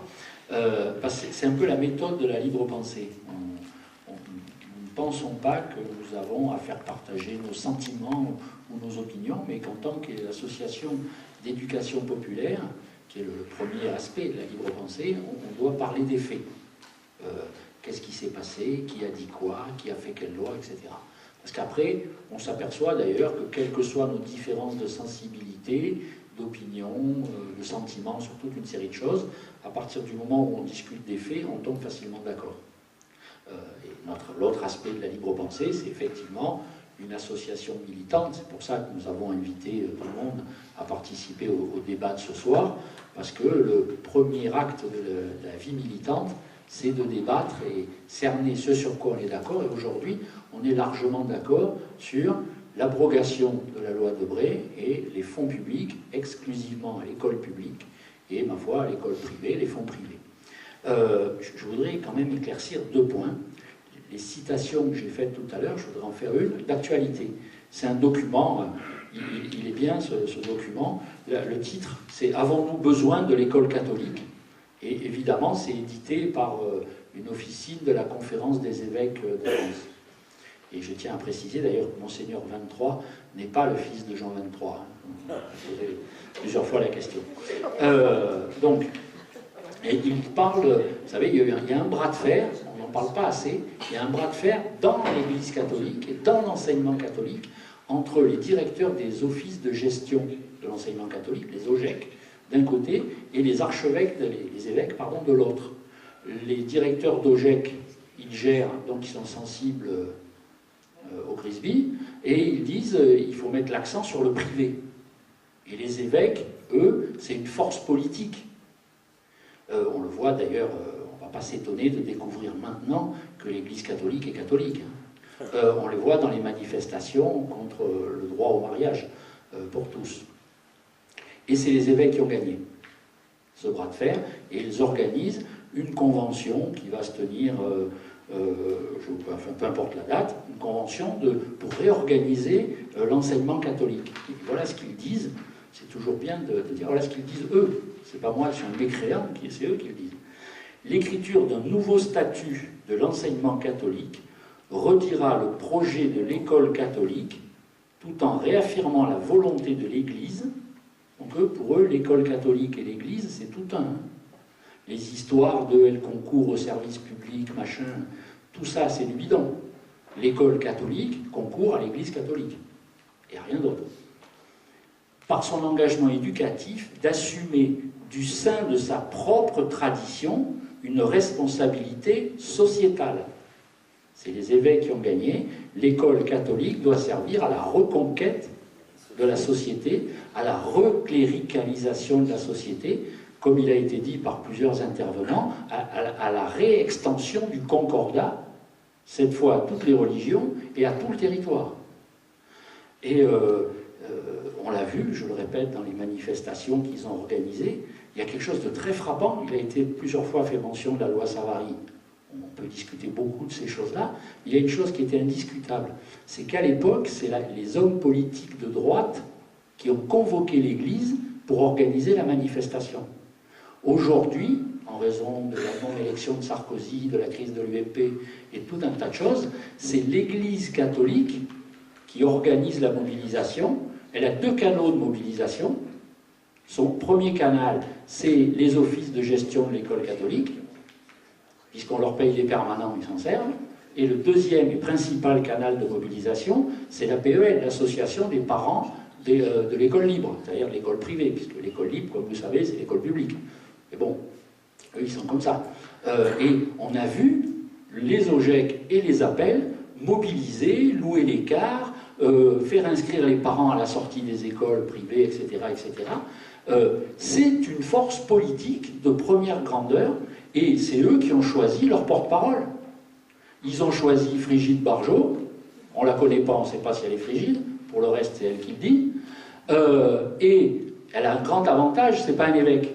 Donc on peut l'utiliser, la réutiliser, la faire passer à la télé, ça donne un côté bobo, un peu à la mode, un peu machin, et puis s'il y a un problème, on sera toujours à temps de la désavouer, elle ne fait pas partie de la maison. Et puis ensuite, leur deuxième porte-parole, c'est Hervé Mariton, et voilà, mais c'est eux qui ont choisi. C'est eux qui ont choisi qui parle. Et je pense que ça a une extrême importance parce qu'on n'est plus dans la même situation qu'en 1984, si je ne me trompe pas, si j'ai bonne mémoire. Hein, on est dans une situation différente. C'est la force politique qui domine, qui prétend réorganiser la société sur la base de ces dogmes. C'est l'Église catholique et ils sont partis à l'assaut. Et d'ailleurs, vous voyez bien, ça s'appelle la manif pour tous. Et si on est attentif, il y a des... Regardez leur mot d'ordre. On veut du boulot, pas de mariage homo. C'est un petit côté populiste, années 30, préparons la manif du 6 février 34, la manif des ligues. Vous voyez ce que je veux dire? Je ne dis pas qu'on n'en est pas là, mais voilà, j'attire l'attention de tout le monde sur ce truc-là. Ce qui se passe n'est pas anodin, et encore une fois, ils s'arrogent un droit, parce que le fait qu'il y ait une loi qui autorise le droit égal au mariage pour tous, ça ne les oblige pas à se marier eux, hein. Moi non plus d'ailleurs. Vous voyez ce que je veux dire? Simplement, ils s'arrogent ce droit, ce qu'ils appellent le sociétal, hein, une responsabilité sociétale. Vous n'avez pas le droit de, vous n'avez pas le droit au nom de nos dogmes. C'est ça le cléricalisme. Et c'est pas ce qui se passe, c'est pas secondaire. En plus, je suis assez vieux, hélas, pour avoir vécu, pour moi, vous savez, le 11 septembre, avant les États-Unis, pour moi, le 11 septembre, c'était le 11 septembre 73, le coup d'État de Pinochet au Chili. Pour moi, le 11 septembre, toute ma vie, c'était ça. Je me rappelle de ces manifestations, vous savez, la grève des patrons camionneurs. Je me rappelle des manifestations dites des casseroles vides, où il y avait les dames des beaux quartiers qui descendaient, qui tapaient sur des poêles et des casseroles contre le gouvernement de Aliyev. Et aujourd'hui, quelle que soit l'appréciation qu'on peut avoir sur la politique du gouvernement Hollande, ils sont vent debout contre le gouvernement. Ils sont vent debout contre toutes les conquêtes sociales. Voilà, j'appelle à mesurer le danger qu'il y a là, et le fait que nous ayons pris la responsabilité, et qu'aujourd'hui, il faut dire les choses, avec grand courage, tous ceux qui sont à la tribune et tous ceux qui sont dans la salle prennent la responsabilité de dire on va faire notre affaire personnelle du combat traditionnel du mouvement ouvrier pour l'abrogation de la loi Debré. C'est à la hauteur de ce qu'ils sont en train de préparer. Voilà, je vous remercie de votre attention. Merci Henri. Tiens, Léo. Vas-y Léo. moi je voulais intervenir sur un syndicat CGT dans l'enseignement catholique et patronat. Donc nous, ce syndicat existe et il faut voir que les camarades, les collègues qui enseignent dans l'enseignement catholique ont des problèmes comme les autres enseignants et en plus ils sont menacés de licenciement à tout propos parce que dans l'enseignement catholique, surtout l'enseignement privé, il faut être dans le cadre de la maison.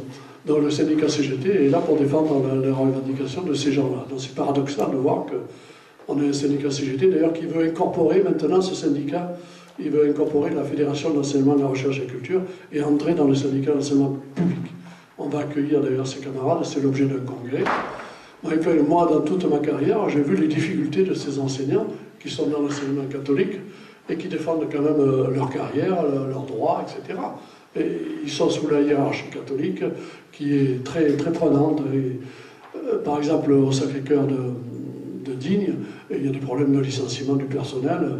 Nous, on a quand même des statuts de personnel qui, pour être licencié, quand même, il faut quand même avoir beaucoup de choses. Dans l'enseignement catholique, c'est très facile. Au bout d'un rapport du directeur, le gars peut être licencié parce qu'il déroge au principe de l'école catholique. Voilà ce que je voulais souligner. Et là, j'avais un camarade en face de moi, là, M. Humbert, qui voulait intervenir sur l'armée et l'école. Je ne sais pas si tu veux intervenir, parce qu'il y a quand même des problèmes importants qui se passent dans le département. Il y a des classes qui sont créées pour faire rentrer, bon, ça c'est dans d'autres problèmes, enfin, je trouve que ça rentre dans les mêmes problèmes de la conscience, faire rentrer l'armée dans des options de collège dans le département à Volx par exemple. Et j'ai été choqué par une image dans le journal de Provence où on voit un char d'assaut entouré par des élèves. Donc on forme ces jeunes-là à la guerre au Mali ou bien ailleurs. Puisque tu l'as annoncé, je vais t'oublier en parler. Voilà, donc il se trouve que je suis un représentant parent d'élèves CPE et particulièrement impliqué au collège de Volx, justement. Donc cette affaire, j'imagine que tout le monde est plus ou moins au courant, je ne sais pas, mais bon, ça a fait la une du journal il y a 2 jours, effectivement, de la Provence. C'est une option d'1 heure par semaine qui est proposée à des élèves de 3e dans le cadre d'un accord interministériel entre le ministère de l'Éducation nationale et le ministère de, je ne sais pas comment il s'appelle, de l'armée, là, de la guerre. Et donc, en fait, c'est une option qui s'appelle, bon, je sais PCSC, mais là-dedans, il doit y avoir des notions donc, de défense nationale, de l'armée, de citoyenneté et de sécurité civile. Donc, quand ça nous a été proposé en conseil d'administration, tout de suite, ça nous a alerté, l'aspect défense nationale nous a tout de suite alerté, et parce que l'accent était beaucoup mis sur cet aspect-là, et effectivement, parce que ça s'inscrit dans le cadre de cet accord interministériel dont j'ai parlé tout à l'heure. Il n'y en a pas d'accord interministériel pour les 2 autres aspects qui étaient plus intéressants. Et donc on est intervenu tout de suite parce qu'on avait des craintes effectivement sur le plan effectivement de la direction des consciences. C'est-à-dire qu'on avait la plus grosse crainte, c'était de penser qu'on allait défendre dans cette option une certaine idée de la défense nationale qui n'est pas forcément, même si c'est l'idée officielle défendue par les gouvernements de quelle couleur qu'ils soient d'ailleurs, c'est pas forcément la réalité. Et effectivement, nos craintes se sont avérées fondées, puisque voilà, ce qu'on met dans la tête des gamins, c'est que le régiment de chasseurs de Gap, là, il descend au Tchad pour faire de l'humanitaire, hein, c'est ça. Il n'est pas là-bas pour soutenir l'espèce de fantoche qu'on a mis en place là-bas pour pouvoir assurer le business de Bolloré, Total ou autres, et d'essayer de se défendre contre les attaques des autres, les Américains, des Chinois qui louchent sur ces ressources à piller là-bas. C'est pas ça qu'on explique aux gamins. Donc c'est vrai que ça nous a posé un problème. Mais après, concrètement, dans dans notre action de tous les jours, nous, on a été un petit peu entravés par le fait que, ben voilà, on est représentant des parents, de tous les parents. On a essayé d'instituer un débat, mais il y a des parents qui sont farouchement pour, qui étaient très intéressés, des gamins qui se destinent à une carrière dans l'armée et qui voulaient absolument bénéficier de cette option. Et pour la petite histoire, la prof qui est un peu naïve, à mon sens, qui s'est engagée dans cette affaire-là, a été beaucoup, on va dire, perturbée, embêtée, et aujourd'hui, voilà, elle a développé une maladie grave. Donc, ce qui ajoute un petit peu de difficulté à l'action qu'on peut mener là-dessus. Voilà. Et puis, pour terminer, en langue de pute, cette affaire-là, elle a été instituée par le chef d'établissement qui, les faits ont donné raison par la suite, visait certainement des bénéfices personnels de cette affaire. Voilà. J'en profite, je change complètement de sujet, que j'ai le micro pour vous signaler que sur le sujet de la laïcité vis-à-vis de la puissance catho, nos copains du 49 du Maine-et-Loire mènent avec tout un tas de partenaires, syndicats, etc., tout un tas de monde, un grand combat pour essayer effectivement de faire implanter des établissements publics, particulièrement dans la région des Mauges, où je crois qu'il y a 80 communes sur l'ensemble du Maine-et-Loire, je crois, mais une soixantaine dans le coin des Mauges, où les enfants, enfin les familles n'ont pas le choix. C'est école privée, point barre. Il n'y a pas de possibilité d'aller à l'école publique. Donc il y a des bagarres qui ont été menées, il y a déjà 3 établissements qui ont pu être ouverts, mais ce n'est pas 3 qu'il en faudrait, il en faudrait beaucoup plus. Et il y a des résistances extraordinaires pour conserver cette empreinte des catholiques là-bas sur les écoles du coin. Et pour la petite histoire, c'est la patrie de M. Paranger, qui avait aussi conduit une loi avec son collègue Marie à une certaine époque pour favoriser effectivement l'enseignement privé catholique au détriment de l'enseignement public. Lequel Paranger, d'ailleurs, était issu d'une famille, était le fils d'un savetier, et il avait milité à la CGT, je crois qu'il a même eu des fonctions nationales à l'époque. Mais il a bien changé, l'exercice du pouvoir l'a fait évoluer un peu, dans le mauvais sens. Merci. C'est l'Anjou laïque. Pardon, j'ai quelques exemplaires de l'Anjou laïque. L'Anjou laïque, hein, c'est ça. C'est un journal. Pour en rajouter à ce que vient de dire Gérard, puisqu'au Congrès, on a vu tous les départements de France, ou presque, parce que pratiquement tout le monde était là. Nous sommes dans le 04 confrontés à 4 écoles privées. On va rajouter peut-être les CFA, ça fera un peu plus, mais nous sommes dans le 04 confrontés à peu d'écoles privées. Ce n'est pas un trait commun en France. Beaucoup de nos camarades des CDPE, des départements, ont dénoncé que dans beaucoup d'endroits, et notamment sur des zones géographiques très étendues, il n'y avait pas le choix. Les élèves n'avaient comme école que l'école privée. Donc on est en France, on n'est pas seulement en Alsace, on est en France profonde, rurale, urbaine ou périurbaine, et ils n'ont pas le choix. Ils n'ont comme proposition uniquement l'école privée. 500 communes en France. 500 communes en France. Il n'y a pas de possibilité de concurrence avec du privé. Oui, mais, excusez-moi, mais c'est une situation qui peut, à un moment donné, arriver dans notre département et qui échoua à un certain nombre de familles.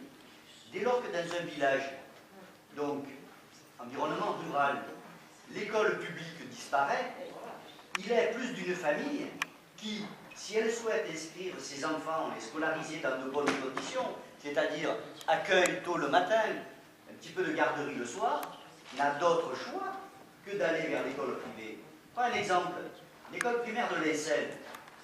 À un moment donné, s'il n'existe pas l'école primaire publique de Saint-Michel-Observatoire, selon l'endroit où on est domicilié sur cette commune de l'Aisne, il n'y a pas d'autre choix que d'envoyer à l'école privée de Jeanne d'Arc. Je me souviens d'une famille qui m'avait écrit il y a quelques années, lorsque une école primaire publique avait fermé du côté de Josier ou l'Anse de Josier. Cette famille, isolée qu'elle était, n'avait d'autre choix que de mettre l'enfant à l'école Saint-Joseph. C'est pour ça qu'un des combats que nous pouvons mener, qui n'est pas très coûteux, c'est dans les 4 localités où il existe des écoles privées, demander, au nom de la transparence, combien la commune, en obligation de la loi Debré, Germer et Carle, est obligée de verser. Et ce premier travail, qui est un travail comptable, un travail de transparence, permet à un moment donné de dessiller les yeux de pas mal de personnes. Parce qu'on nous dit qu'il n'y a pas les moyens pour l'école publique. Si, ils y sont les moyens, à condition qu'on les réserve à l'école publique, et pas qu'ils soient détournés. Quand on dit la présence du service public d'éducation partout, c'est coûteux, c'est faux. On peut avoir des écoles publiques, laïques, partout. Les moyens, on sait où aller les chercher. Et aujourd'hui, il y a un contexte qui pourrait nous être favorable. Regardons l'histoire telle qu'elle a été rappelée par nos camarades. 1958, coup d'État. 1959, le Debré. 1974, Giscard arrive. 1977, loi Germer. 2007, Sarkozy. 2009, loi Carle. Et ils sont allés au-delà. Tu rappelais la Fondation Saint-Mathieu de février 2010, qui est aussi un moyen de leur porter le pognon. Donc à un moment donné, quand eux sont en place, ils tapent. Que ne le font-ils aujourd'hui au gouvernement? Oui, oui, vas-y. Alors, voilà, c'est pas loin de chez vous, le samedi 1er juin 2013 à 15h, à la Maison méditerranéenne des sciences de l'homme à Aix-en-Provence, vous avez une conférence qui sera faite par l'auteur du livre « L'affaire Janzé ». Le titre, c'est « L'affaire Janzé, la République assassinée ». C'est organisé par la Libre Pensée, mais c'est l'auteur du bouquin qui viendra traiter du sujet et qui présentera son livre. Je vous rappelle que Janzé, vous le savez, je vous le rappelle, Janzé était secrétaire d'État, je crois, du gouvernement de Léon Blum en 1936, chargé de question de l'instruction publique. C'est l'auteur de 2 circulaires qui rappelaient les principes de la laïcité dans les établissements scolaires, puisque la première, elle est, si je ne me trompe pas, de décembre 36, je ne suis pas sûr de ma date, je crois bien que c'est décembre 36, dans laquelle il disait que toute propagande politique était interdite à l'école, puisque l'école, c'était le lieu de l'instruction, et pas le lieu de faire des débats sur des prises de position particulières, notamment politiques, etc. Et il a fait une 2e circulaire en janvier ou février 37, tout étonné, elle fait 6 lignes cette circulaire, tout étonné en disant « on m'a interrogé, bien sûr que cela vaut aussi pour la propagande religieuse à l'école, qui est strictement interdite ». Donc Janzé n'est pas n'importe qui, il faut savoir que le premier procès, je crois, organisé par le gouvernement de Pétain, c'est contre Janzé. Et il a été assassiné quelques années après par des miliciens qui l'ont enlevé et exécuté au coin du bois. Donc si vous êtes intéressé, samedi 1er juin 2013 à 15h à Aix-en-Provence, c'est